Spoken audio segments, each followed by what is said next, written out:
많은 이 산업을 둘러싼 그런 주체들이 힘을 합쳐서 경쟁력을 높이는 노력, 그리고 새로운 아이디어를 산업에 집어넣는 노력, 이런 것이 대단히 중요한 것 같습니다.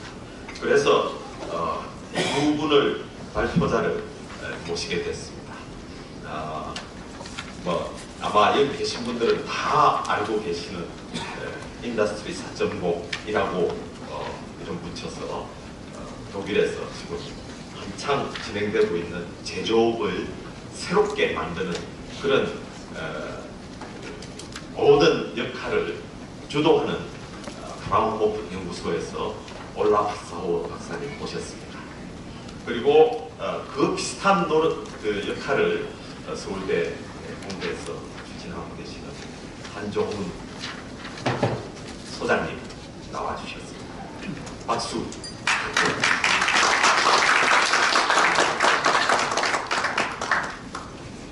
두 분 발표를 20분 정도씩 듣고 우리 채원 씨 30분씩입니다. 예, 30분 정도씩 듣고 좀 늦어진 것 같아서 30분 정도씩 듣고 채원식 대표님 토론 듣도록 하겠습니다. 먼저 올라프 사워.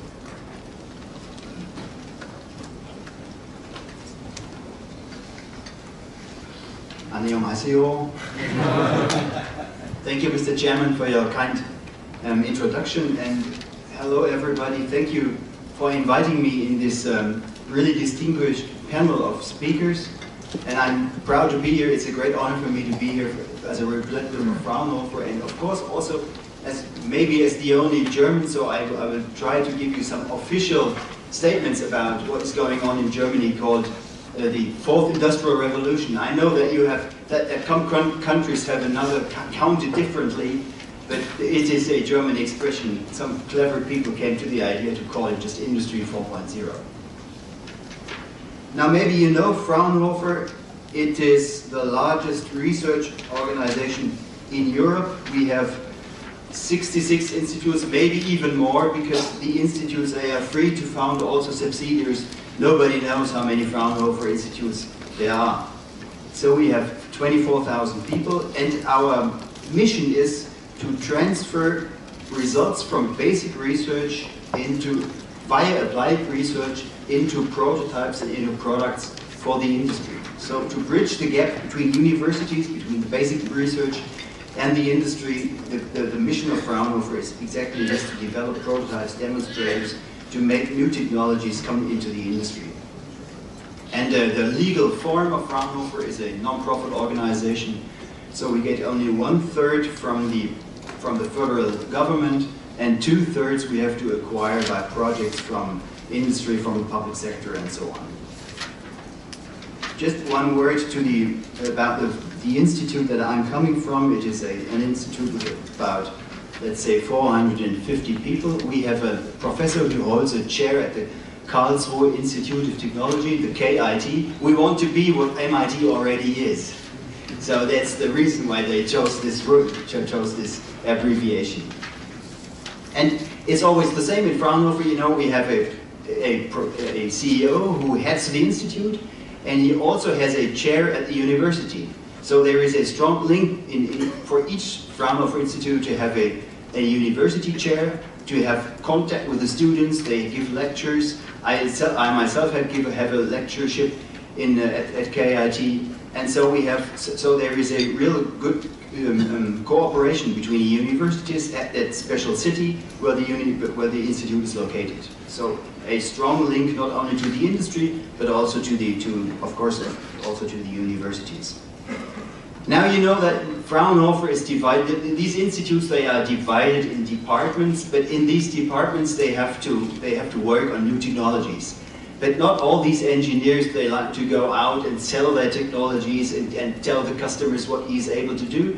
So we have invented something like that we call business units, and the business units are in charge of creating new projects with customers. They go out even to Korea and speak with companies here and so on. So we are the business units. They acquire the projects and they make the projects acquire what is relevant for these 2/3 that I mentioned. Now, I have a couple of slides. I have divided my presentation into 2 parts. First, I will talk a little bit about strategy, so what is going on in Germany in general, what is the way and the roadmap that we have for Industry 4.0, and then I will give you a couple of examples from projects so that you see what we are really talking about. You know, some people say that the 4th industrial revolution, the revolutionary aspect is that these 3 large industrial associations cooperate in Germany for the first time. It is the Association of the Machine Builders, the IT and Telecommunication Association, and also the Electric and Electronic Industrial Companies in their association. So these 3 industrial associations, they cooperate, and they have founded a platform, Industry 4.0, which is the official frame for the cooperation. They have, of course, we have working groups for standardization, we have working groups for architecture, reference architectures for Industry 4.0, and so on. And we ourselves, we are engaged in 2 large initiatives. One is a cluster, an cluster excellence, that is funded by the federal government of Germany with 40 million euro, and 40 million euro are coming also from the industry, so it's a 50-50 funding for a cluster that is regionally located. And another thing is that the federal ministry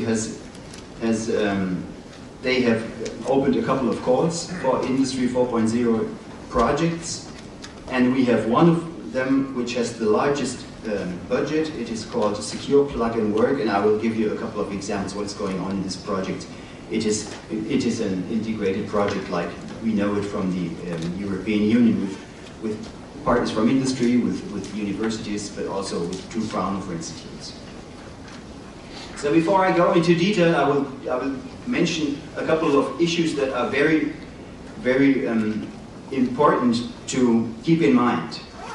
Because the first thing is, if somebody asks me, can I buy Industry 4.0? I say, I don't know.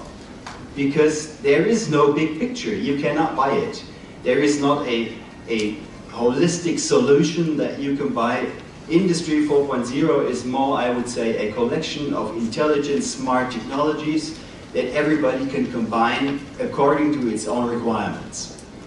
So if you ask me, can I buy it? I say, I don't know. And when people sometimes ask, when can I buy it? I also don't know. But the only thing I know is that you can start right now, because everything is available. We have the technologies, we have standards already, so you can start with projects that fit into this frame of Industry 4.0 right now. The second is that we have to keep in mind that manufacturing is something different than if you buy a smartphone or something from the consumer market. Because when my son, he wants a new smartphone, he buys it, depending on the budget that he has in his pocket. But this will never happen in manufacturing, because nobody will buy a new machine because of 2 or 3 new gadgets that can be delivered with a new machine, because we have depreciation times. Companies have to use and depreciate the machines before they buy a new one. So nobody will throw away a machine that he has bought just because there is something coming up, a new thing. And this is sometimes forgotten, especially by these IT guys, because they think, okay, there are interesting new technologies that we can use and we could sell.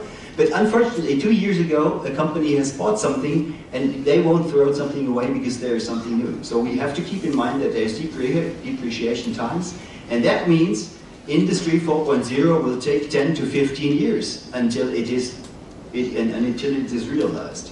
So we don't have a big switch that we turn and it's there. No, it will take some time, because it's completely different in manufacturing than it is in the consumer market. And the third thing is that even if there are very nice technologies that all these engineers like to play with, you have to consider quality, time and costs, because this is what manufacturing is all about. You have to improve quality, you have to decrease time, and you have to cut the costs. Otherwise, nobody will invest anything. in these nice technologies that engineers like to play with. So this is another point that we have to keep in mind, especially those IT guys and guys from the consumer industry. They must know that manufacturing has its special, they have their own rules.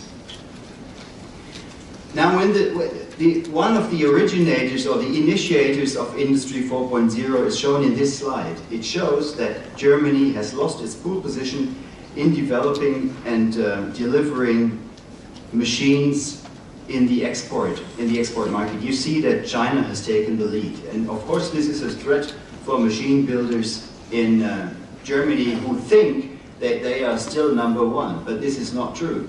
Because if somebody who has the shop floor of the world, he will also have he wants also to have the manufacturing equipment. It's completely, this is very clear.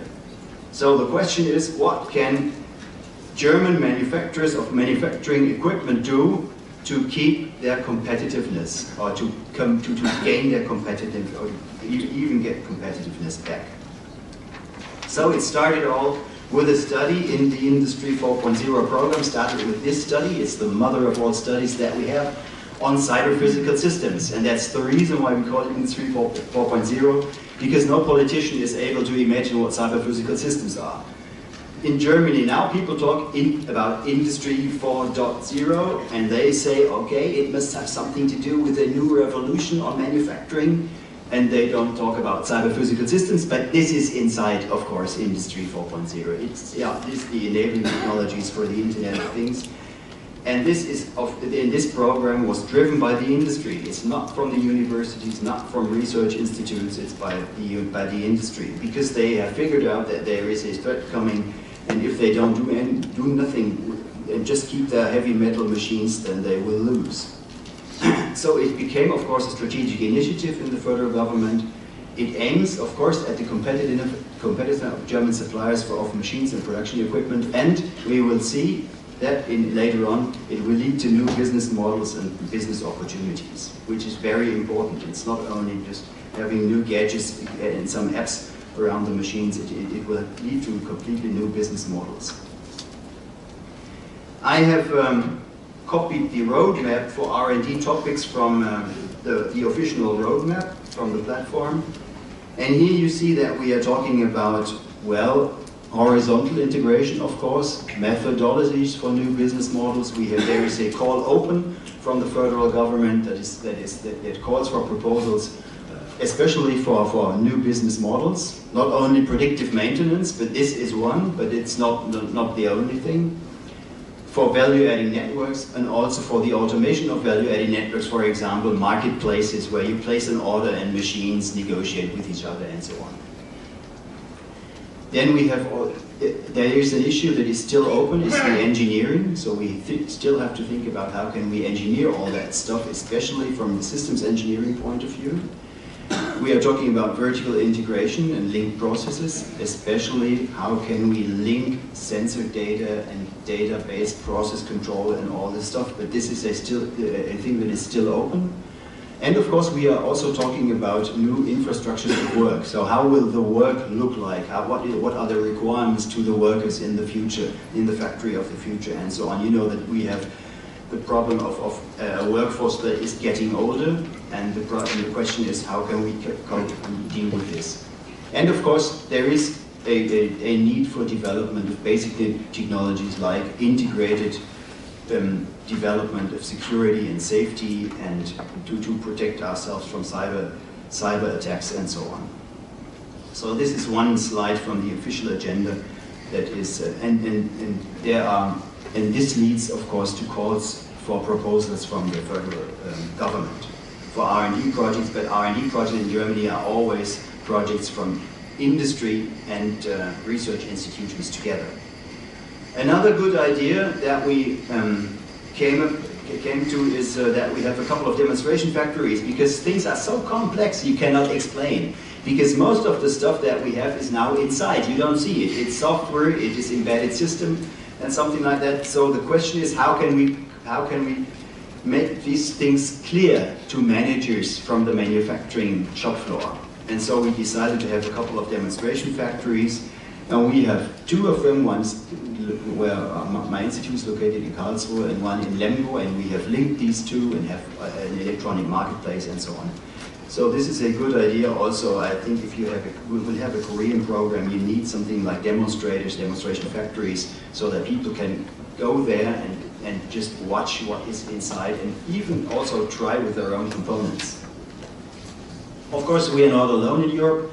There are a couple of other initiatives around Europe, on the national level, but also on the European Union's level. So we have to apply for these calls that the European Union gives out. It is called Public-Private Partnerships, for Factory of the Future, and a couple of others. And you see that also the other nations, they have their own program. I don't know if this is very smart, if we have 26 countries to have 26 different programs, but that's the way it is. You just have to live with that. And of course, these programs are completely different concerning the funding and the budget. So Germany spends, let's say, 200 million euros, and the other countries, of course, they have they have different budgets. We, of course, know that also the US and China and so on, that they are also on the way with the intelligent industry and the Internet of Things, and however you call it, I think it's the same. So Industry 4.0 is just the German expression for it. Now we have started, you see here, the large two projects that we have started. One is Industry 4.0, which of course is for machine builders, for smart products, using smart data from the operation and then build smart services and come to new business models to the customer. And the second project that is now launched is called Smart Service World, where especially the IT companies work on solutions for system integration, for integrating support, optimization, business models, operation of machines, and so on. This is a project that has just started. I have one example from Trumpf, the company of Trumpf that makes laser welding, laser bending machines, and so on. So today they have the delivery of technology data with their machine, and they are thinking about having something like a Trumpf marketplace operated by Trumpf just to generate additional business with these technology data that is linked to the machine or linked to a couple of tools that are linked to the machine. And now the question is, within the other project, the Smart Service World, is it possible to also have something like a public marketplace that is operated either by a service provider, an intermediate, a machine builder, whatever. So the question is in the second project that I mentioned, Smart Service World, how will these public marketplaces look like? How can the data be secure to avoid cyber attacks and so on? And how can small and medium-sized companies use it and give their data and use services and so on? But this is still on the way. This is a project that has just been launched. So these are some strategies and some projects that are going on in this Industry 4.0, in this Industry 4.0 activities. And I have a couple of examples from projects that we are doing, and this is of course more or less individual to our institute and to our Fraunhofer organization, because if you ask now 10 people, you get 10 different opinions. What can be possible for projects, but more or less they deal with the same things. So the first project I would like to mention is called Virtual Fort Knox. It is about using service-oriented architectures for manufacturing-related IT systems. Also, you see manufacturing execution systems, for example. Today, these systems are holistic. They are monolithic systems. You have to buy it, and then you use a couple of functionalities, but you cannot split it up into services and have a best-of-breed approach, so that you combine different manufacturing execution system services from different suppliers. So this is today not possible. So in this project, together with HP and MAG, who is a large machine tool builder in Germany, and another Fraunhofer Institute, we thought about how could an architecture look like, and what are the standards for data exchange and so on. How can it look like? And now, based on this project, we come to the idea to commercialize it. So Fraunhofer is thinking about how can we commercialize it. Maybe we found a new company that is in charge of this virtual Fort Knox, so also small and medium-sized companies can use these services and this cloud infrastructure. This is also the first project that we have been in together with a couple of other Fraunhofer colleagues. The second one is called Plug and Work, and Plug and Work is a phenomenon that is in the heart of Industry 4.0 because it deals with the self-description of objects, the self-description of devices, the self-description of machines, of PLCs and of lines. And the question is there a general standardized self-description like USB, and is there also a communication channel that how you can communicate the self-description, the semantics, so to say. I have a short video from our lab, and it shows what we are thinking about. Now there is somebody coming in our lab, he brings a new module and he wants to take it into operation. So he just integrates it into the line mechanically. Just a second, you will just see it.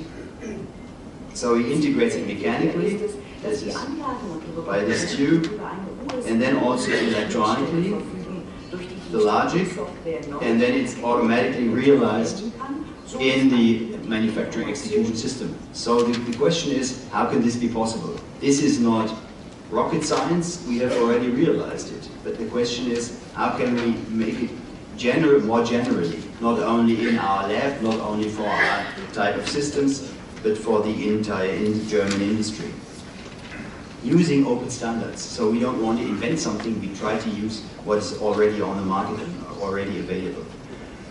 So in this project, we brought together some machine tool manufacturers, some component manufacturers, and today, of course, they have either a PDF file or an Excel data sheet or something like that, a spreadsheet, and they integrate the abilities, well, the abilities are physically separated from these components. They are not on the components, they are on paper, you have to retype it and so on if the machine goes into operation. And in this project we try to define a couple of smart devices that we directly bring into the spindle, for example. So the parameters and the self-description is directly stored on the component and imported when the part is built in and integrated into the machine. So the machine builder just can read it out. He just has not to retype it and no extra engineering. He just reads it like it was a USB interface. So what we already, this is the core of the project. So what we already are able to do, we can read a self-description. We encode it into a standard language, which is Automation ML. It is an IEC standard 62424, which can be used right away. It is open, you can use it. And any company, Korean, Japanese, German, you can use it. It's not a problem, it's self-explaining. So this is the language that we use. And for the communication, we choose OPC UA. I know that a couple of Korean companies are already now investigating whether OPC UA is a good idea for a standard communication inside manufacturing industry as a whole, in general. And I can tell you that the OPC Foundation is also part of the Industrial Internet Consortium, the American IIC. And so it seems as if OPC UA is going to be a standard for the Internet of Things and the Industry 4.0 initiative. So this has been made. We have worked on this plug and work topic for, let's say, 7 years now. So it is really hard stuff.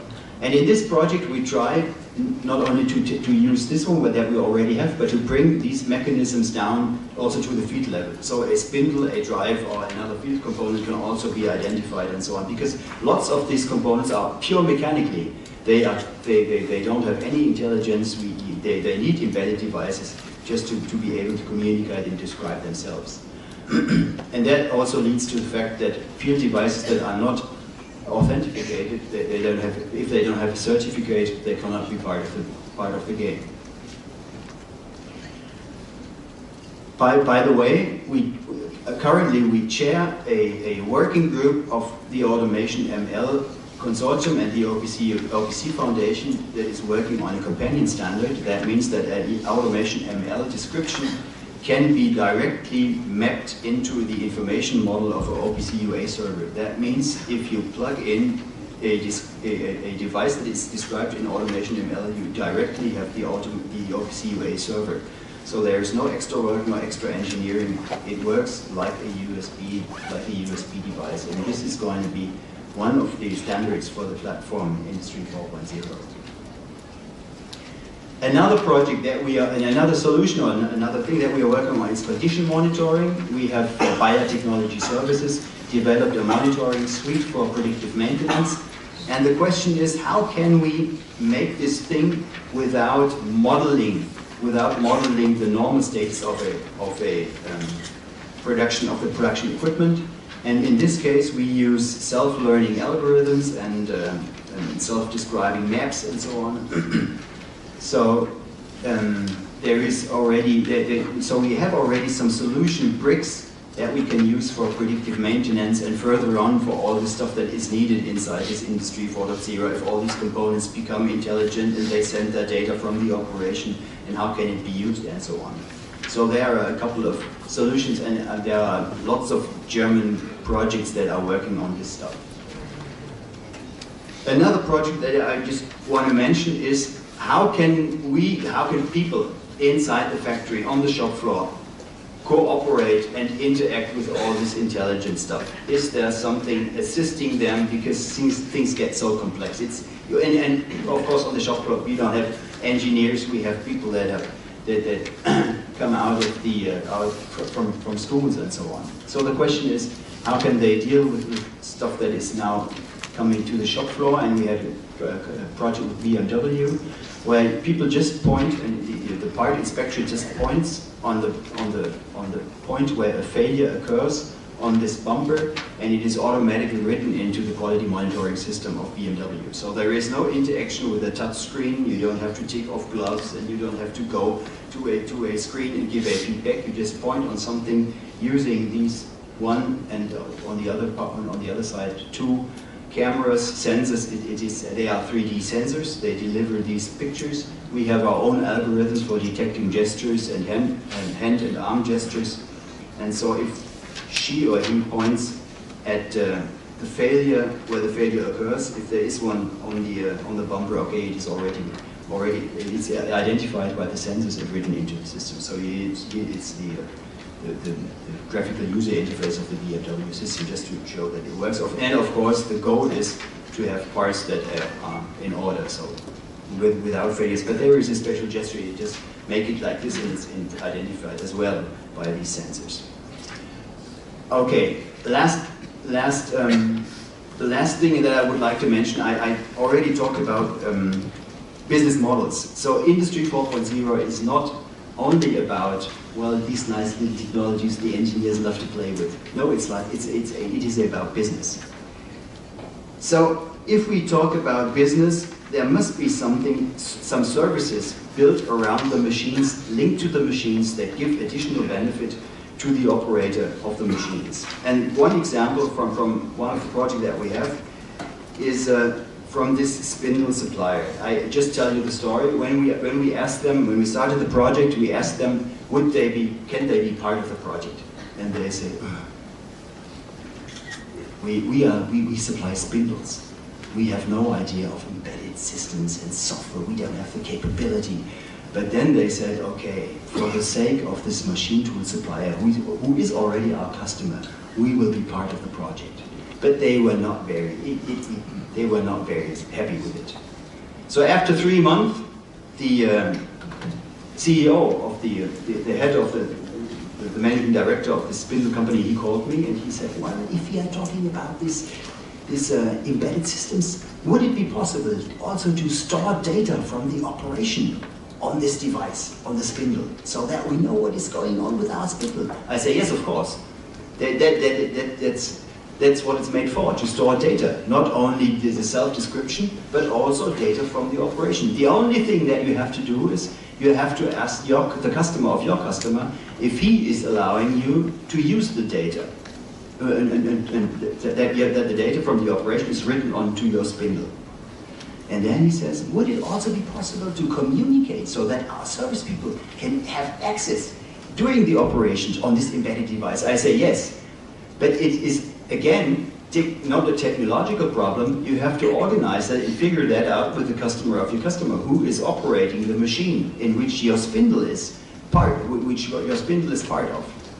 And then he says, well, if this is possible, and all these technologies are available, well, then we could found a spindle service company, because we deliver spindle thousands a year to different customers all over the world. And it would be a good thing for our service people to access all these spindles and to deliver a spindle before there is a breakdown of the thing inside the machine.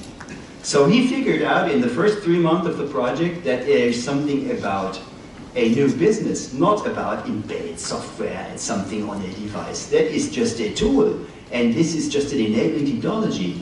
But the thing he figured out is that there is something, that there is a service business that he can go into, which he never did before. He just delivered and built spindles. So this is one example of what will happen with new business models for companies that are today only building mechanical parts. This will, well, I think this will stop, because mechanical parts you can buy, well, almost anywhere. Okay, now if you want to know more, here are 2 people from our representative office in Seoul, and they are very happy to give you a program that we worked on the Hanover Fair, especially for Korean companies. So it's on Wednesday, in April 15, that we have a program for Korean companies, not only in our booth, but I think 10 or 12 booths from companies that are engaged in Industry 4.0, so that you see something. We have arranged it so that they will explain to you what they are doing, what the technologies, and what are also maybe also the obstacles that they are facing, and so on. So if you're interested, just ask them. Mr. Kim, he is the head of the office, and you just ask him and he will help you to arrange everything for this tour. So thank you so much for inviting me again, and 감사합니다.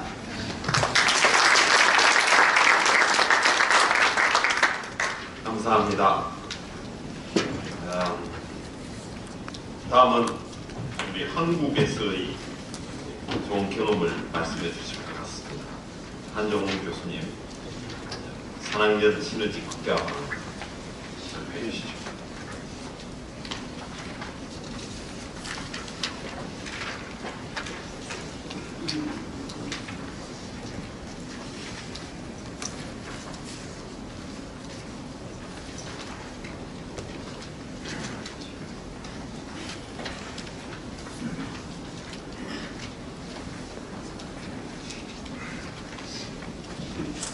안녕하세요. 서울대학교 한종훈입니다. 먼저 오늘 포럼을 마련해주신 우리 이건우 학장님과 이정동 부학장님, 그리고 우리 여러분께 감사를 드립니다. 저희 서울대학교에서는 오전에 우리 박희재 단장님께서 말씀해 주신 것처럼 4학년 시너지를 효과를 높이기 위해서 여러 가지 방안을 생각을 해봤는데요. 우리 이건우 학장님께서 취임하시면서 산과 학 사이의 갭을 해결하기 위해서 저희가 SNU 공학 컨설팅 센터를 설립을 하기로 했습니다. 작년 3월 10일에 설립을 해서 지금까지 운영을 해왔는데요. 그 운영 경험을 바탕으로 해서 저희가 생각하는 4학년 시너지 극대화 방안에 대해서 발표를 드리도록 하겠습니다. 먼저 국내 4학년 R&D 현황에 대해서 간단하게 살펴보고, 그리고 이제 우리 서울공대에서 추진하고 있는 SNU 컨설팅 센터를 4학년 시너지 극대화를 위한 모델로서 저희가 기획한 모델을 소개를 드리겠습니다. 그리고 지금 이제 한 11년 정도 됐는데요. 저희 운영 현황이랑 성과에 대해서 말씀을 드리고, 그리고 이제 현재까지 경험을 바탕으로 해서 시너지를 높일 수 있는 제안을 하도록 해보겠습니다. 오전과 이제 오후 세션을 통해서 저희가 이제 듣고 있는 것처럼 지금 시장 현황을 보면은 과학 기술들이 굉장히 급격하게 발전을 하고 있고요. 또 산업 변화도 이제 굉장히 가속되고 있고, 그리고 소비자의 니드가 굉장히 다양해지고 있습니다. 이러한 시장 요구에 부응을 하는 것이 이제 여러 가지 부응해서 여러 가지 사업들이 제안이 되는데요. 가장 성공적인 사업 몇 개를 들어보자면은 애플 경우에 이 모바일 폰에다가 소비자들이 필요로 하는 기능들을 넣어서 스마트폰을 만들어서 크게 성공을 했고요. 테슬라 경우는 이제 그 자동차와 2차 전지를 결합을 해서 전기 자동차를 개발해서 또 크게 주목을 받고 있습니다. 그리고 우리 한국에도 들어왔는데 우버 같은 경우는 운전기사와 승객 그리고 모바일 앱을 통한 중개 서비스를 융합함으로 해서 굉장히 큰 시장 가치를 창출을 했습니다. 지금 그 2014년 기준 우버의 기업 가치가 18조 원인데요. 이 기업 가치가 그 에어비앤비라든지 샤오미를 추월하는 규모가 되겠습니다. 그런데 며칠 전에 동아일보에서 이제 특집 기획 기사가 나왔습니다. 우리 한국 정부에서 정부와 민간을 합쳐서 지난 10년 동안 140조를 R&D에 투자를 했는데 연매가 없다. 이런 그 상당히 충격적인 기획 기사가 나왔고요. 또 관련된 자료로 2006년부터 2015년까지 정부 R&D 투자를 보면은 2006년에 9조에서 2015년에 18조 8천억까지 거의 2배 규모로 지속적으로 증강을 해왔는데도 불구하고 기술 무역 수지는 오히려 적자 규모가 계속 커져온 것을 알 수가 있습니다. 이게 이제 오전에 우리 박재 단장님이 발표하신 내용이랑 연결되는 내용이라고 볼 수가 있겠습니다. 그런데 이제 앞에처럼 그 애플이라든지 우버라든지 또는 테슬라처럼 시장의 수요를 정확하게 파악해서 시장의 수요를 반영하는 기술을 개발하기 위해서는 이러한 기술이 중심이 돼야 되겠고요. 이러한 기술을 중심으로 발전하기 위해서는 다른 나라에서 어떻게 하는지 볼 필요도 있을 것 같습니다. 그래서 조금 전에 이제 우리 그 독일 케이스를 말씀을 해주셨지만 독일 경우는 이제 성장 동력으로 강소기업을 중심으로 이제 산업 정책을 추진하고 있습니다. 오전에 역시 또 우리 박희재 교수님께서 말씀해 주신 것처럼 히든 챔피언을 중심으로 하고 있는데요. 독일에서 이야기하고 있는 히든 챔피언은 우리가 생각하는 중소기업이랑은 많이 다릅니다. 매출액이 40억 달러 이하 기업 중에서 세계 시장 점유율이 1에서 3위 정도 기업이고요. 그리고 중요한 것은 특정 분야에 대해서 집중을 통한 혁신을 기반으로 시장을 형성하고 선도하고 있다는 것이 이제 다르다고 볼 수가 있겠습니다. 예를 들면은 오미크론이라든지 캐처라든지 스타빌리스 이런 회사들이 되겠고요. 그래서 우리 한국도 이러한 급변하는 시장에 이제 부응하기 위해서는 우리 한국의 성장 동력도 중소기업이랑 벤처기업 성장을 추동할 수 있는 선진국형 동력이 돼야 되겠다고 볼 수가 있겠습니다. 그런데 현재 우리 국내 중소기업이랑 벤처기업 현황을 보면은 법적 환경을 보더라도 저희가 이스라엘이라든지 스웨덴에 비해서 혁신형 창업에 상당히 비우호적이고요. 그리고 이제 저희가 이 중소중견기업을 생계형 창업과 혁신형 창업으로 나누자면은 저희가 지금도 혁신형 창업이 50% 미만이어서 후진국형이고요. 그리고 창업 생존율이나 고용 창출도 극히 부진하다고 볼 수가 있겠습니다. 그래서 저희 우리나라에 필요한 것은 이런 혁신형 중소 벤처기업을 중심으로 한 경제 성장이 필요하다고 볼 수가 있겠습니다.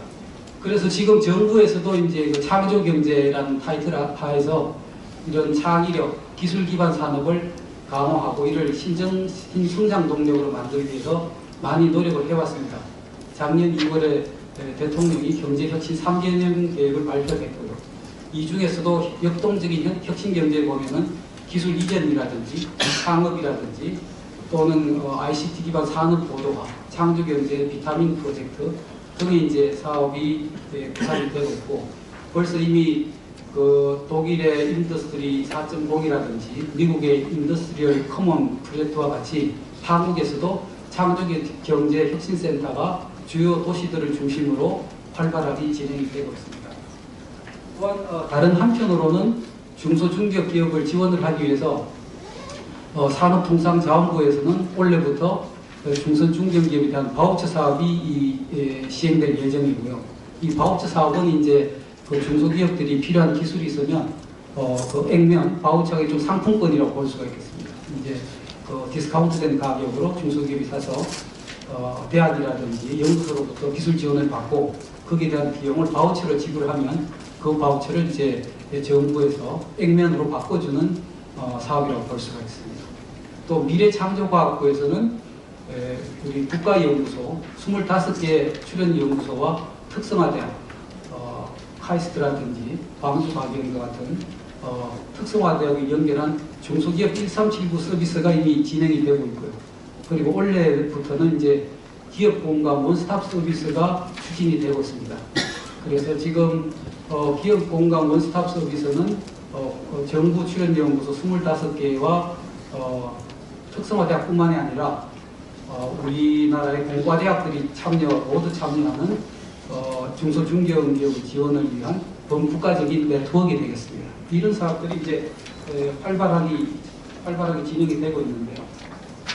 저희가 그러면은 이제 우리 그 벤처 중소중견기업의 어려운 점이 뭔가를 다시 한번 정리를 해보자면은 R&D 역량, 자금, 기술, 마케팅 전 영역에서 어려움이 많다고 할 수가 있겠습니다.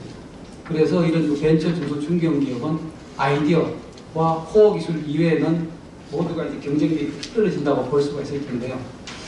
그 해결 방안으로는 사실 지금 그 지난 정부에서 지속적으로 R&D에 투자를 해온 결과 대학이라든지 연구소에 많은 우수한 연구 인력이 있고 많은 장비들이 있습니다. 그래서 이런 그 벤처 중견기업의 문제점들을 현재 대학이라든지 연구소의 기술, 인력, 장비를 활용을 해서 효과적으로 연결하면은 이러한 문제를 상당히 해결할 수 있지 않을까 생각을 해볼 수가 있겠습니다.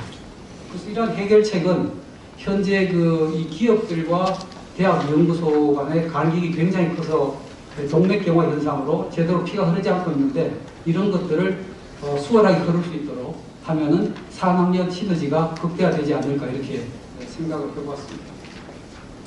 그래서 저희 아까 말씀드린 것처럼 이제 우리 서울공대에서는 이러한 산학년 시너지를 극대화할 수 있는 실험 모델로서 작년 3월 10일에 SNU 공학 컨설팅 센터를 설립을 했고, 우리 서울대 공과대학교의 모든 교수님들이 참여해서 사업을 진행을 하고 있습니다. 저희가 구상했던 것은 이제 이 기업들, 공공기관, 대기업, 중소, 중견기업, 스타트 기업이 있겠고요. 그 다음에 이제 우리 공과대학이 있겠습니다. 그래서 이 사이에 이 연결을 이 공학 컨설팅 센터가 이제 하도록 저희가 생각을 했고요. 이렇게 하기 위해서 저희가 외국의 그 우수 기관을 대해서 벤치마킹 해봤습니다. 스탠포드라든지 MIT, 옥스포드, 케임브리지, 카네기 멜론 이렇게 5개 대학을 대상으로 해서 저희가 벤치마킹을 해봤더니 지금 국내와 상당히 다른 시사점들을 발견을 할 수가 있습니다. 이 5개 대학 경우는 이제 수요와 공급 사이의 갭을 극복하기 위해서 다양한 방식으로 사업을 추진하고 있고요. 그리고 또 적극적으로 수요를 발굴하고 마케팅 활동을 전개하는 것을 볼 수가 있습니다. 그리고 또 교수나 연구진들은 이러한 그 마케팅이라든지 참가하지 않고 본연의 연구와 연구개발에 전념을 하고 이 학교에서의 조직이 이 교수님이나 연구진들의 기술을 산업에 전달하기 위한 포괄적인 서비스를 제공을 하고 있었고요. 그리고 특히 이제 창업기업 같은 경우는 처음에 기업을 설립하기 전부터 투자에 이르기까지 전문적인 지원 서비스를 제공하고 있고, 또 한편으로는 이제 학교의 그 기술 관련 지적재산권들이 굉장히 체계적으로 정리가 되어 있어서 필요로 하는 기업 인력에게 여러 가지 형태로 전달될 수 있다는 것을 볼 수가 있었습니다. 그래서 저희도 이제 이러한 그 벤치마킹한 내용을 바탕으로 해서 이제 저희가 사업을 기획을 해봤습니다. 먼저 이제 시장을 분류해서 대기업, 중견기업, 중소벤처기업, 그리고 이 기업들이 참여하는 협회들, 그 다음으로는 이제 그 우리 공과대학의 역량을 파악하기 위해서 이제 또 관련 그 교수님들이 연구하는 분야, 그룹 연구 등을 해서 이제 기술 역량을 파악을 했고요. 그 다음으로는 이제 이 외부 기관, 정부라든지 투자금융기관, 법무회계 등도 이제 파악을 해서 이러한 시스템을 구축해서 이런 보시는 것과 같은 이제 사업 모델을 만들어 보았습니다. 크게 이제 세 가지가 되겠는데, 기술 확보 지원 분야, 사업화 지원, 자금 지원 세 개로 나눴고요. 구체적인 내용으로는 이제 산업체에서 필요로 하는 기술 교육, 그 다음에 이제 산업체 문제를 해결하는 자문이랑 연구 용역, 그 다음에 이제 R&D 지원, R&D 지원 패컬티라든지 시설, 인력, 뭐 연구 설계 등이 되겠습니다. 그 다음 이제 기술 사업화, 기술 이전이라든지 창업, 조인트 벤처 등에 대한 내용이 되겠고요. 그 다음 이제 창업 및 사업 수행 지원, 그리고 이제 이러한 제반 사업에 대한 펀딩 연계 및 지원과 같이 이제 이 비즈니스 모델을 만들고 저희가 진행을 하였습니다. 그래서 이제 추진 전략을 세웠는데요. 이 컨설팅 센터는 메인 사업이 공과대학 기술을 바탕으로 한 영업 마케팅 강화로 정하고, 저희가 이제 두 가지 마케팅 전략을 세웠습니다. 하나는 이제 탑다운으로 대기업이라든지 또는 이제 그룹들을 대상으로 하는 마케팅을 추진하고, 또 다른 거는 이제 바텀업으로 저희 홈페이지라든지 기술 상담회, 기술 자료집, 데이터베이스 등을 통해서 이제 기업의 수요에 대해서 부응하는 바텀업 마케팅을 추진을 했습니다. 그리고 또 이제 정부 사업과 연계를 하기 위해서 저희가 기술 컨설팅 바우처, 원스톱 서비스, 또는 이제 중기청과 동반 성장 위해서는 이제 산학 연관 협력 네트워크 사업도 조사를 하고 이제 참여 방안을 찾았고요. 그리고 이제 산학 협력 모델도 저희가 이제 기존에 있던 그 용역 계약 형태의 산학 협력 모델에서 한 단계 더 나가서 저희가 오히려 기업을 대상으로 해서 이 기술 공급처가 역제한 시스템을 제한하는 방법이라든지 러닝 로열티 방식이라든지 지적재산권 가치 제공 모델을 개발하고, 그리고 이제 그 기업 산업계와 학계의 기업을 연결한 역할을 하는 산학협력 교수님들을 확충하는 방안을 이제 추진하기로 전략을 세웠습니다. 그래서 지난 저희가 한 1년 남짓한 기간 동안에 운영한 현황 및 성과에 대해서 말씀을 드리도록 하겠습니다. 그래서 이제 지금처럼 기획한 내용을 바탕으로 해서 저희가 분야별 기술 교육, 기술 컨설팅, 장기 대응 기술 과제, 기술 사업화 등을 추진하기 위해서 저희가 이제 사실은 계속 진화를 해왔는데요. 처음에는 이제 기업의 수요를 저희가 막바로 이제 교수님이랑 매치하는 사업을 진행을 하다가 공과대학의 기술이 워낙 다양해서 저희가 첫 번째로 도입한 것이 이제 코디네이터 교수님들입니다. 그래서 각 학부별로 한 분 내지는 이제 많은 경우 세 분까지 각 학부를 맡아주시는 교수님들을 코디네이터 교수님들로 모셨고요. 그리고 이제 또 봤더니 저희가 마케팅 쪽에 이제 전문 인력이 필요해서 마케팅이랑 기업 쪽, 기획 쪽, 그리고 이제 계약 문제가 많아서 저희가 법률 담당하는 변호사님을 이제 풀타임으로 이제 모셨습니다. 그렇게 했는데도 이제 기업의 수요를 파악하기가 어려워서 그 다음으로는 저희가 이제 산업계 경험이 많은 분들을 산업계에서 저희가 산학협력 교수님으로 모셨습니다. 이제 그 전자전기 컴퓨터, 기계항공조선, 재료화공 이렇게 해서 6분을 모셨고요. 이렇게 해서 이제 진행을 한 결과 저희가 일단은 이제 그 데이터베이스를 확보를 위해서 노력을 했는데 한 11개월 했더니 이제 우리 자체 보유 데이터베이스 17,000개 외에도 우리 그 공대 동문회라든지 공개 과정이라든지 또는 이제 그 로펌 법무기관, 유관기관 등을 통해서 약 한 16만 개 정도의 기업 데이터베이스를 확보할 수가 있었습니다. 그리고 저희가 이제 탑다운으로는 그 NE5 한글과 컴퓨터 그룹 코웨 이렇게 해서 이제 대기업이라든지 그룹과 같이 탑다운식으로 이제 산학 협력을 추진을 해서 상당하게 이제 성과를 봤고요. 그 다음에 이제 저희 역량을 극대화하기 위해서 유관기관들, 산업단지공단이라든지 기계연구원, 산업기술진흥원 등과 이제 MOU를 맺고 사업을 추진해 왔습니다. 그리고 또 이제 저희 하다 보니까 이제 알게 된 기술 분야인데 기술 가치에 대한 이제 평가, 감정에 대한 수요가 많아서 감정 사업도 이제 저희 진행을 했고, 그리고 이제 바텀업으로는 저희가 중소기업 오픈랩이라든지 또는 이제 그 코이타와 기술 상담회, 글로벌 CEO 클럽 등을 통해서 이제 기술 상담회 등을 이제 개최를 해서 진행을 했습니다. 그래서 처음에는 이제 저희가 설립하고 한 4, 5개월 동안은 사실은 그 실적이 지지부진했습니다. 그런 과정에서 저희가 이제 산학 교수님을 한 분 채용을 하고 두 분 채용하고 세 분을 채용함에 따라서 산학 교수님의 역할이 아주 컸습니다. 그래서 여기 보시는 거는 저희가 이제 100% 기업과 체결한 계약액이 되겠는데요. 한 10개월 저희가 1년 남짓한 동안 한 13억 정도. 그리고 기업으로부터 기술 수요 의뢰를 받은 것이 저희가 174건 정도를 받았습니다. 그래서 이제 저희가 한 8, 90건 정도는 해결을 했고요. 한 40건 정도는 우리 공대에서 해결하기 어려워서 이제 보류한다든지 유관기관으로 넘긴 케이스가 되었습니다. 저희가 들어온 기업들의 비율을 조사를 해보니까 66%가 제조업이었고요. 그 외에 이제 26%가 비제조업인데 역시 제조업 관련된 서비스업이 많았습니다. 그래서 대부분 이제 중소중견기업에 관련된 내용들이 많은 걸 볼 수가 있었고요. 그리고 이제 그 내용으로 보면은 기술 컨설팅이 161건, 그리고 기술 교육이 이제 3건, 특수 감정이 3건이었습니다. 그래서 저희가 이제 한 1년쯤 지나니까 성공한 케이스가 몇 개 나왔는데요. 그 중에 이제 저희가 한 2건 정도 수요 기업의 이야기를 들어보도록 하겠습니다.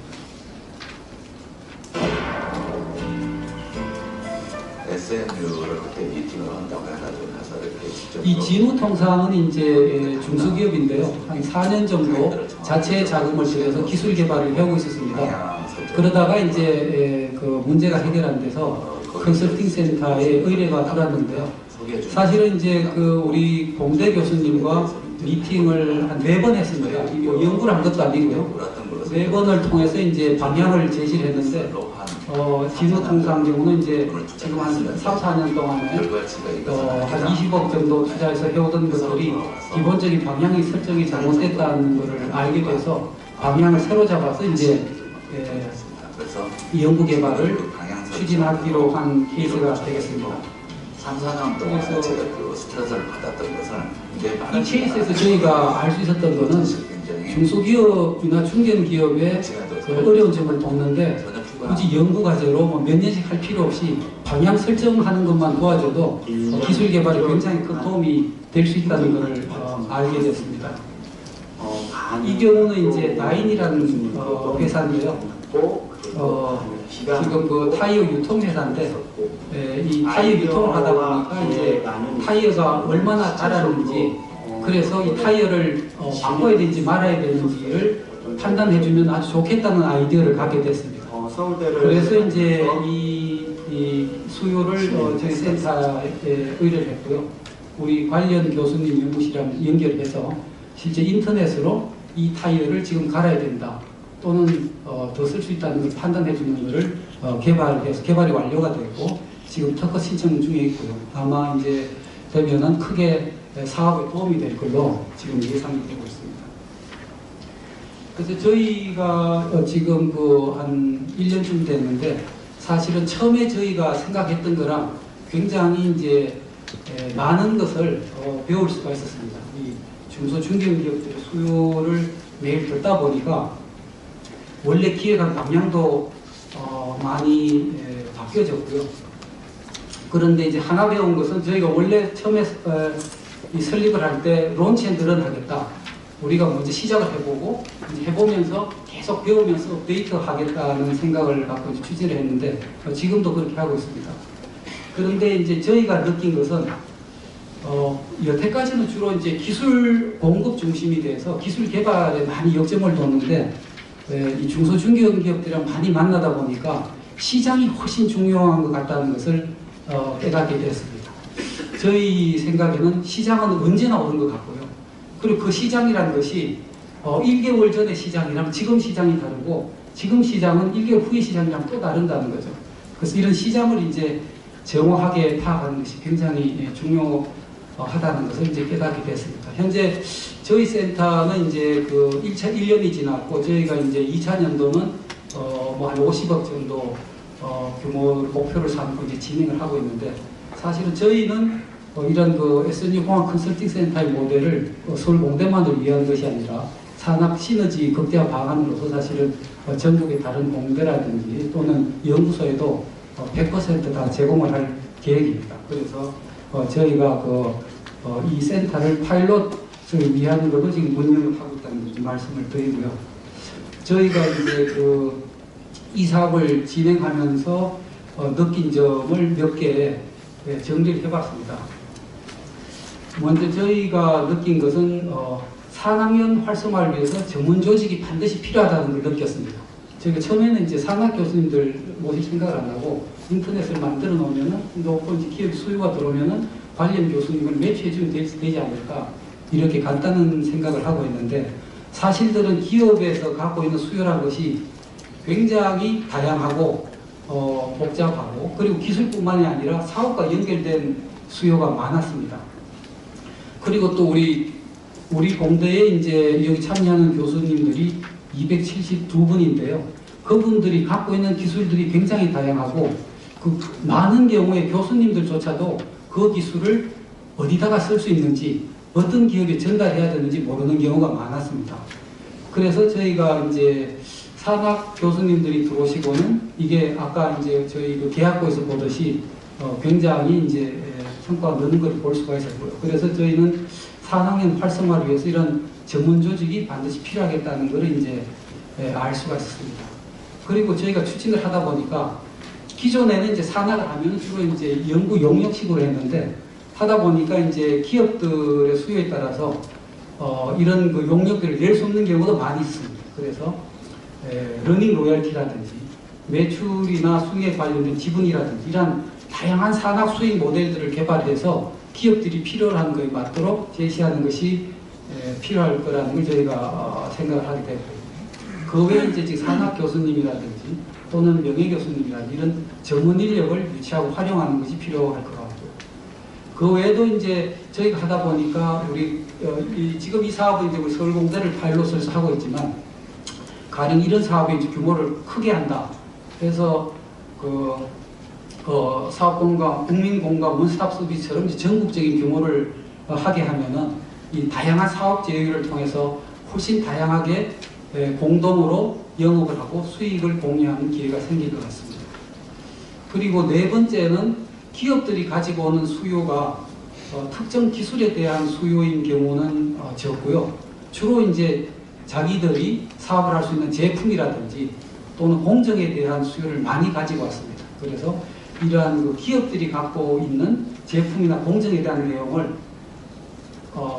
분석을 하고 번역을 해서 실제 이 학교라든지 대학이라든지 연구소에서 실행할 수 있는 걸로 기획하고 실행하는 것이 이제 굉장히 필요하겠다는 걸 생각을 했고, 정부 경우는 저희가 이제 일을 하다 보니까 굉장히 아쉬운 점이 지금 정부 R&D 과제가 대부분 보면은 뭐 3년 또는 3년 플러스 2년, 5년이고요.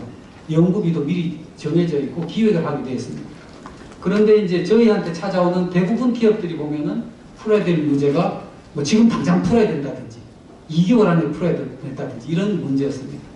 그래서 정부 과제를 한번 어떠냐 그랬더니 정부 과제 기획하다가 자기 회사 망한다는 거죠. 그래서 저희 생각에는 그럼 왜 정부에서 이걸 반영을 하지 않을까? 지금처럼 꼭 3년, 5년 그리고 기획을 하고 하는 거 말고 소액으로 하더라도 과제를 수시로 공모하고 그리고 단기 과제도 할 수 있게 하도록 하면은 굉장히 좋을 것 같더라고요. 그리고 또 상당수의 기업들, 특히 그 소프트웨어 쪽 기업들은 인건비를 많이 쓰는데 정부 과제를 하면은 뭐 재료비라든지 그 비율이 있어서 쓰기가 굉장히 어렵다. 그럼 왜 정부에서는 이 연구비 사용의 유연성을 제고하면은 그런 기업들이 훨씬 쉽게 사용하지 않을까 이런 생각을 해봤고요. 그 다음으로 이제 많은 기업, 이 중소 중견 기업들은 이제 인력도 없고 장비도 없는데 그러한 장비를 이제 활용할 수 있도록 DB화하는 거, 이건 이제 이미 정부에서 하고 있다고 알고 있습니다. 그 다음으로 지원해 줄 수 있는 것이 이제 공동 마케팅 같은 걸 해줄 수가 있을 것 같습니다. 그래서 정부에서 운영하는 홈쇼핑 채널이라든지 SNS 등을 해가지고 기업을 일단 1차적으로 평가해서 마케팅을 해주면 기업들에게 직접적인 성과가 가지 않을까 생각이 되고요. 그리고 이제 오전에도 발표가 나왔습니다만 이제 대학이나 연구소에서 평가 제도에서 이런 산업 활동을 이제 비중 높게 반영하는 것도 필요할 것 같고요. 그리고 지금 대학에서 배출된 인력이 기술력이 많이 떨어진다는 이야기가 나오고 있는데 이런 걸 보완해주기 위해서 이제 가상현실이라든지 창의 설계를 활용해서 학생들이 체험을 할 수 있는 교과 과목을 개발하는 경우. 그리고 또 이제 지금 중소중견 기업은 인력이 부족하다고 그러고 그 다음에 취업도 안 된다고 그러는데 이제 이런 점들 해결하기 위해서 산업 인턴 제도라든지 또는 학부생들이 방학 때 이제 기업에 가서 일할 수 있는 코업 제도들을 활용을 하면은 뭐 반값 등록금이라든지 인력 문제라든지 현장 기업 부족 문제를 해결할 수 있지 않을까 생각이 들고요. 그리고 저희가 하다 보니까 이제 산업체에 근무하는 사람들이 그 자기가 대상으로 하는 사업에 대한 교육을 굉장히 필요한다는 것을 이제 알게 됐습니다. 그래서 그런 산업체에서 필요한 교육은 대학에서 정규 교과 과정으로 만든 시간이 오래 걸리고요. 그래서 이제 우리 서울공대에서는 우리 이건 학장님께서 추진을 하셔가지고 지금 전문대학원을 이제 설립할 예정입니다. 이 전문대학원의 틀 안에서 상당히 이제 유연하게 산업체가 필요로 하는 교육 프로그램을 만들어서 제공할 계획인데요. 이러한 산업재 재직자를 교육을 위한 다양한 제도가 필요할 것 같고요. 그리고 이제 기업의 문제들을 지원해주기 위해서 뭐 기업 주치 제도라든지 이 대학이나 연구소에 그리고 대학이나 연구소에 있는 연구원이 여러 기업들을 담당을 해서 연구를 지원해주는 이런 산학연구원 제도도 도입하는 것이 필요하지 않을까 이런 생각들을 저희가 한 1년 정도 운영해보면서 생각을 해봤습니다. 아마 저희가 이제 2차년도는 1차년도 경험을 바탕으로 해서 훨씬 좀 적극적인 사업 기획을 하고 있는데요. 뭐 이렇게 이제 알아가는 과정이 1, 2년이 될 것 같지는 않고 지속적으로 이제 시장 수요자가 뭘 필요로 하는지 들으면서 이제 공부를 해나가고 적응을 해나가면은 어느 정도 만족할 수 있지 않을까 이렇게 전망을 해봅니다. 네, 이상 저희가 준비한 내용입니다. 네, 감사합니다.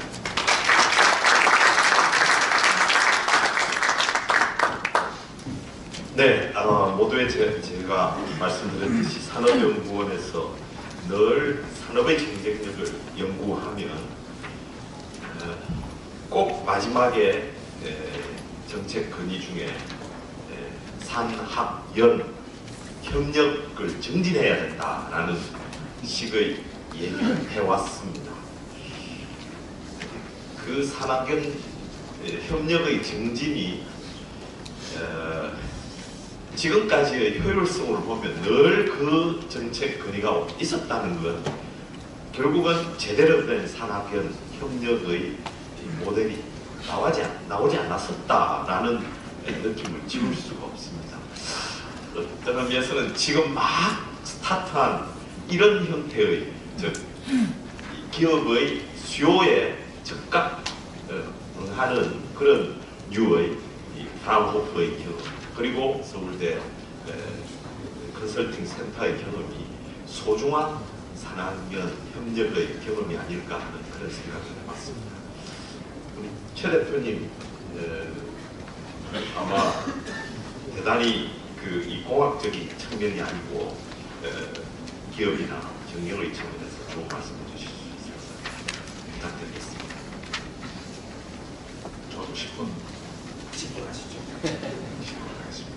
아마 이 세션에 저만 박사가 할 겁니다. 그래서 왜 초대를 해주셨나 생각을 해보니 컨설팅 업계에서 주로 이제 제조업계 쪽 경험이 있고 그래서 6, 7년 정도 해왔고요. 그리고 글로벌 네트워크를 통해서 저희가 가진 견해를 좀 섞어서 좀 공유를 좀 해드리도록 하겠습니다.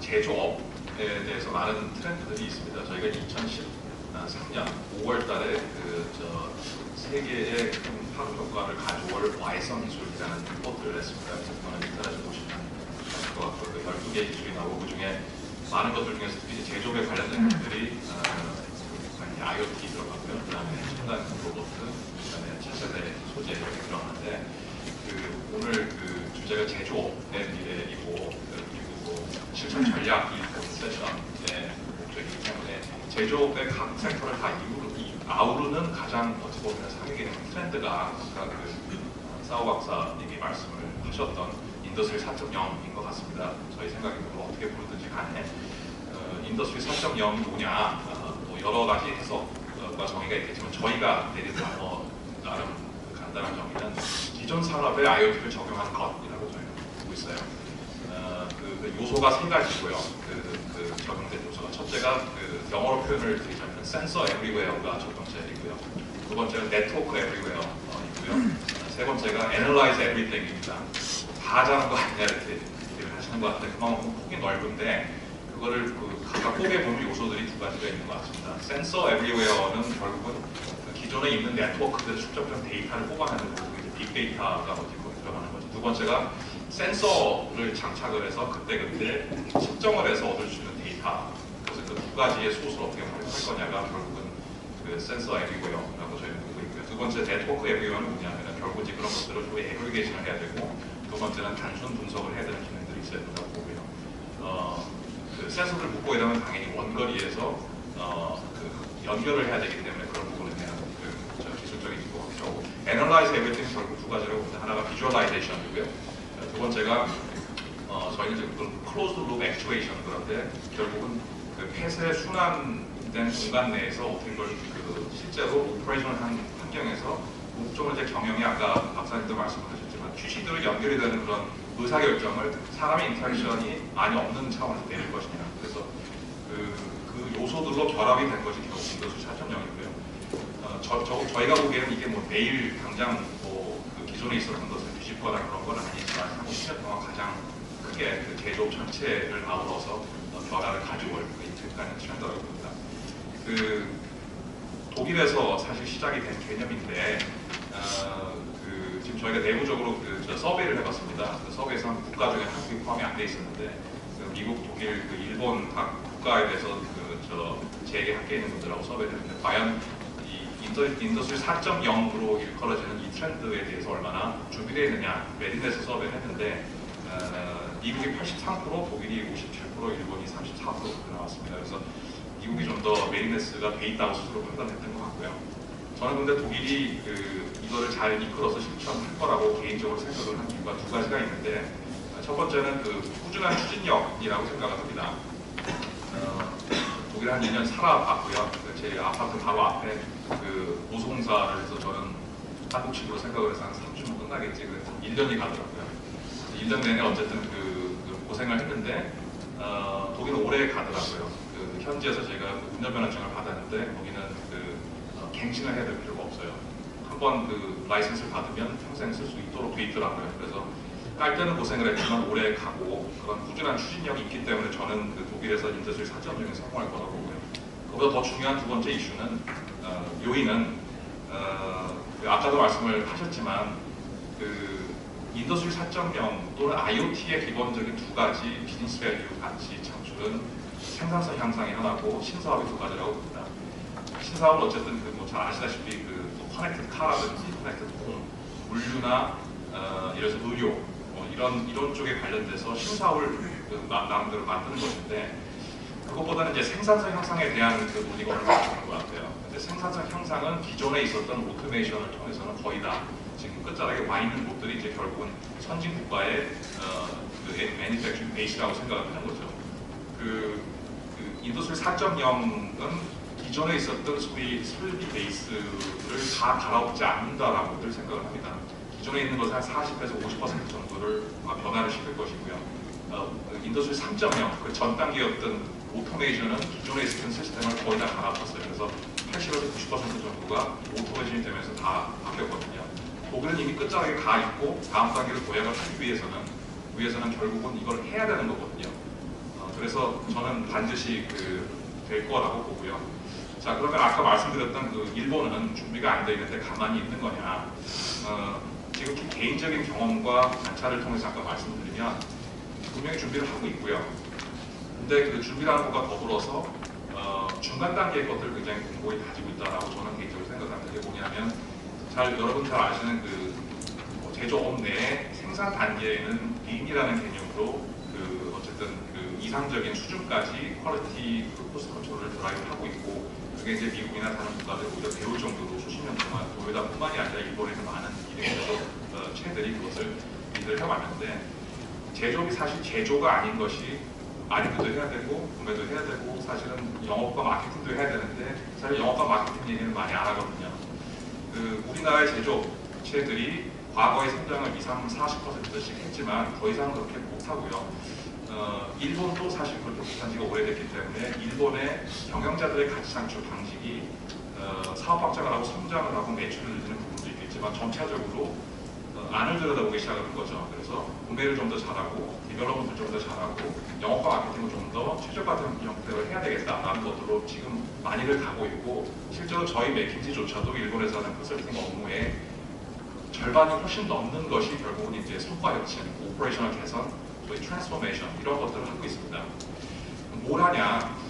영업이익이 5%가 지금 나오고 있는 일본의 많은 제조업체들이 소위 그거를 더블을 해서 10%를 만들면 굉장히 많은 여력이 생기겠죠.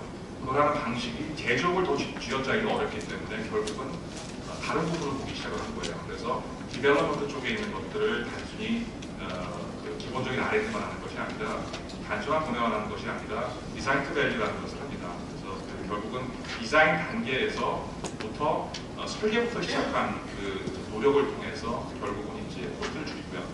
그 다음에 영업과 마케팅 쪽에서도 하는 것이 뭐냐면은 빅데이터를 활용해서 프라이싱을 최적화를 시키고 있어요. 디자인 투 밸류를 하게 되면 나중에 예를 들어서 말씀드린 인더스트리 4.0이 오게 되면 결국은 상당히 빅데이터나 데이터 드리븐한 형태로 펑커널 엔지니어링이 가능하게 됩니다. 디자인 투 밸류를 하면 사실 인더스트리 4.0을 하기 이전에 필요한 조직 내에 체화가 돼야 되는 역량들을 갖추게 되는 것이고, 그래서 저는 일본이 그 작업을 의도적으로 하는 건 아니지만 준비 작업 형태로 하고 있다고 보고 있고요.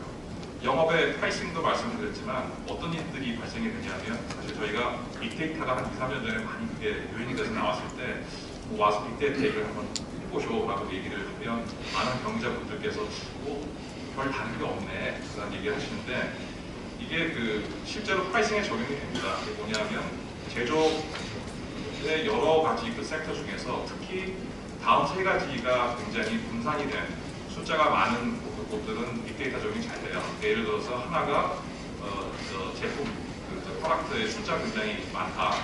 두 번째가 이제 고객 숫자가 많다. 세 번째가 트랜잭션 숫자가 많다. 이 결합이 다 돼 있으면 사실 데이터가 많이 생기는 거기 때문에 그걸 가지고 보기 시작을 하는 거죠.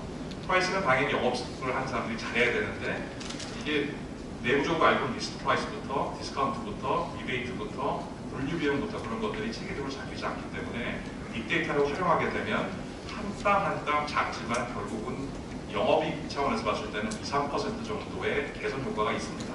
그래서 결국은 디자인과 이 프라이싱적인 최적화를 통해서 기존의 5%였던 영업이익을 10%를 만드는 거예요.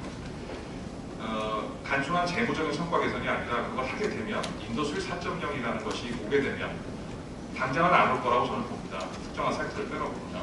자동차는 이게 빨리 올 거고요. 커넥티드 카 때문에. 근데 센서가 너무 비싸서 많은 섹터는 당장 우리가 어려울 거고요. 네트워크도 사실은 저비용, 고효율, 고효과성을 가지고 커넥트를 해야 되는데 거리에 한계가 있어요. 그래도 오게 되면 일본은 그런 소프트한 역량을 축적을 해놨기 때문에 갈 수가 있는데 제가 개인적으로 걱정이 좀 완전 개인적인 생각이 좀 걱정이 되는 것은 이게 또 하나 유행처럼 한국에서 얘기가 돼서 결국 우리가 다져야 될 부분이 안 다진 상태에서 기술 도입, R&D, 리서치를 하게 되고 결국은 제조업에서 우리가 남겨놓은 생산이 잘 됐다고 보면 기본 구매가 잘 됐다고 보면 우리가 다져야 되는 디자인 단계 그리고 영업의 단계에서 제조업 전체를 우리가 다음 단계로 올릴 수 있는 역량의 최적화, 강화를 과연 한 기반이 생길 것이냐 그게 생겨야 인더스트리 4.0의 추구하는 바가 온다 하더라도 전목에 대해서 저는 아까 말씀하셨던 QC들이 연결이 될 것 같아요. 그 부분이 간과가 돼서는 안 될 것 같고요. 그래서 그게 전목에 대한 형태로 4.0이 좀 정착이 되는 게 바람직할 것 같다는 생각이 맞습니다. 네, 감사합니다. 아마 공학자 분들한테는 대단히 또 신선한 그런 말씀을 해주신 것 같습니다. 저도 경제학자로서 좀 두 분의 발표를 들으면서 느낀 게 어딘지 모르게 공학자들은 공학적 생산성을 가장 효율적으로 높이는데 집중하는 경향이 있는 것. 그래서 이 소위 아까 한 교수님이 얘기하셨듯이 이 교수님들하고 우리 기업들이 사실 목표로 하는 건 시장의 사업을 성공적으로 이끄는 것 아니겠습니까? 드디어 이제 공학자들하고 이제 맺혀지기 시작한다는 걸 느끼신 것 같은데 그것이 진정한 이렇게 공학의 효율성만 제조업의 미래가 아니라 소비자하고 이렇게 인터랙션을 하는 기업의 사업화 쪽도 역시 매치가 돼야 된다는 걸로 저는 최 대표님 말씀이 들려요. 또 하나 제가 좀 숙제라고 생각하는 게 두 분 말씀하실 때도 그렇고 최 대표님 말씀하실 때도 그렇고 어딘지 모르게 각국의 내부 제조업의 능력을 기업의 능력을 키우는 그런 얘기들을 많이 하시는 것 같은데 지금 소위 이 경제 쪽 산업 정책 쪽에서는 글로벌 밸류 체인이라는 게 화두로 떠오르고 있습니다. 즉 제조업의 경쟁력을 높이는 게 국내의 역량만 키우는 게 아니고 어떻게 다른 국제적인 역량까지 활용하느냐의 얘기도 굉장히 중요한 이슈가 되는데 물론 코어의 능력은 국내에 있어야 되겠죠. 이런 글로벌 밸류 체인을 잘 하려면 소위 인터내셔널 데컴포지션 오브 프로덕션 프로세스 이런 것들이 일어나야 될 것 아닙니까? 이럴 때 어떤 식의 매니지가 가능한지 이것에 대해서도 저는 저 두 분께서 혹시라도 우리 최 대표님이 지적하신 문제 그리고 제가 좀 의문으로 소박한 의문에 대해서 혹시 답을 주실 수 있으신지 한번 여쭙고 싶습니다.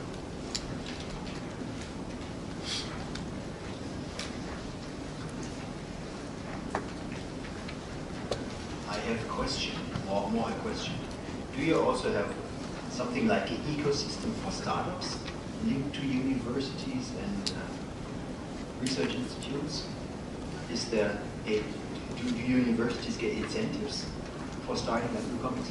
Because the companies you talked about, all these hidden champions, at the end of the day, they are all family owned, and they all started with 2 or 3 people. Even SAP was starting like that.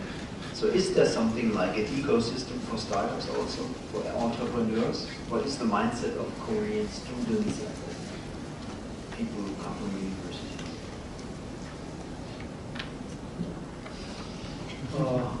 May I answer your question in Korean? 저희가 연구한 바에 따르면 이제 미국이라든지 독일에 비해서 저희 한국의 이 스타트업에 대한 에코시스템은 있는데 용어만 있지 실질적인 지원이 굉장히 약한 것 같아요. So what I'm saying is, although we have a ecosystem, it looks ecosystem outside, but when we put them inside, our system is very weak, and also the connection, in some cases, connections are broken, so that I think it doesn't work quite well. So we have to, what we have to do is we have to upgrade our ecosystem so that it can work very closely with engineers and those manufacturers and also industry.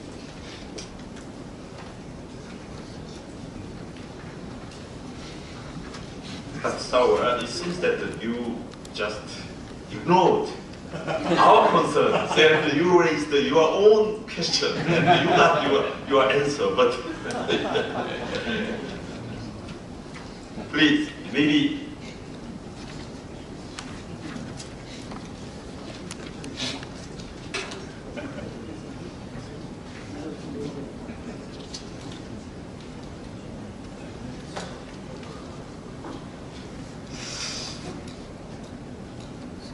This is a new issue also for us. You know, global value chain is also a new issue for us. Right. Yes, of course.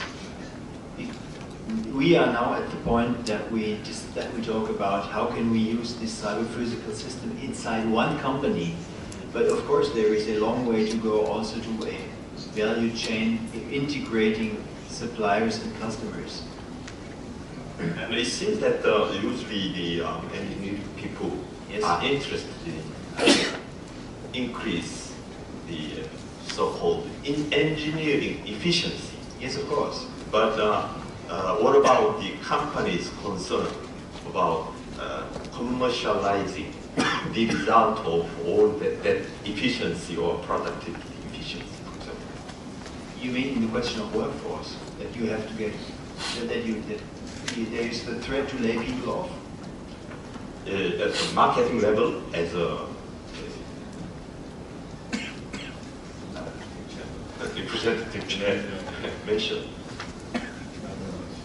Well, I don't, you know, engineering is a very important topic also for this cyber-physical systems, because if you engineer a machine, but if you build a machine with and you bring cyber-physical systems inside, of course also the entire engineering process has to be changed.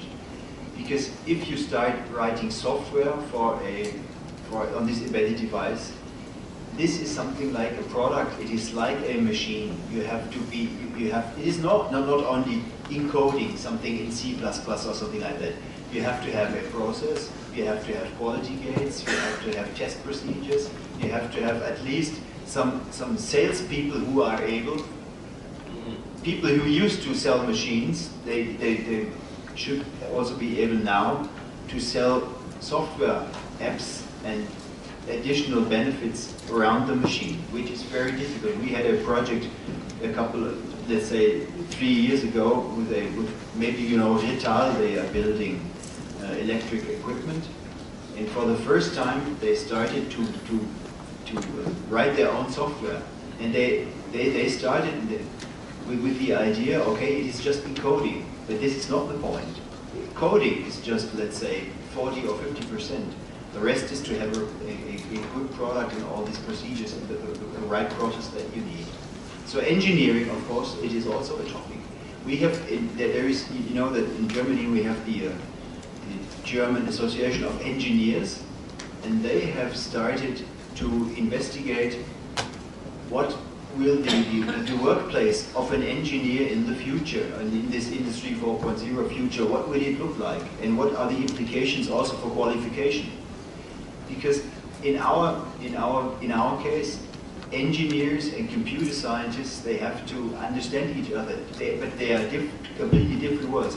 You know, I'm a production technology engineer, and I switched, and I'm inside an institute which is completely computer scientist owned for 10 years now. When I started, I did not know what they were talking about, really. There were different languages, different expressions for the same thing.